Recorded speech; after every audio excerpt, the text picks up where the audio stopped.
அனுராவுக்கு என்ன அப்படின்னம்னா, இந்தியாவோட இருக்கிறதா அது வந்து தமிழர்கள் மத்தியில் தனக்கு ஒரு பிடிமானத்தை ஏற்படுத்தும்.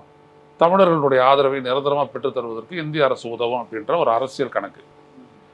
இந்தியா என்கிட்ட என்ன அதுக்காக அவர் என்ன சொல்றாருன்னா, இந்தியாவுக்கு நன்றி தெரிவிச்சதோடு இல்லாமல் இந்தியாவுடைய இன்ட்ரெஸ்ட்டுக்கு எதிராக எதையும் நான் செய்ய மாட்டேன் அப்படின்னு அவர் சொல்றாரு. இது வந்துட்டு 1987 இந்திய இலங்கை ஒப்பந்தத்தினுடைய அடிப்படை தான் அது. அப்போ என்னன்னா, இலங்கையினுடைய இறையாண்மைக்கும் ஒற்றுமைக்கும் எதிரான எதையும் இந்தியா அனுமதிக்கிறது இல்லை. இந்தியாவினுடைய பூகோள பாதுகாப்பிற்கு அச்சுறுத்தக்கூடிய எந்த ஒரு விடயத்தையும் இலங்கையில் அனுமதிக்கிறது, அது திருகோணமலையோ இல்லை மற்ற இடங்களையோ வேறு எந்த நாட்டுக்கும் கொடுக்கறது இல்லை அப்படின்ற அந்த அக்ரிமெண்ட் அதை தான் அவர் ரியேட்டரேட் பண்ணுறாரு. ஆனால் இந்தியா ஏன்னா இப்போ அடிக்கடி சைனாவினுடைய அந்த உளவு கப்பல்கள் இதெல்லாம் வந்து நிற்கிது. அம்மன் தோட்ட துறைமுகம் கொழும்புல வந்துட்டு அவங்க ஒரு பார்ட்டை சீனா கொடுத்துருக்குறாங்க, இந்த இடத்துக்கெல்லாம் அவங்க வரலாம் அப்படின்ற மாதிரி இருக்குது.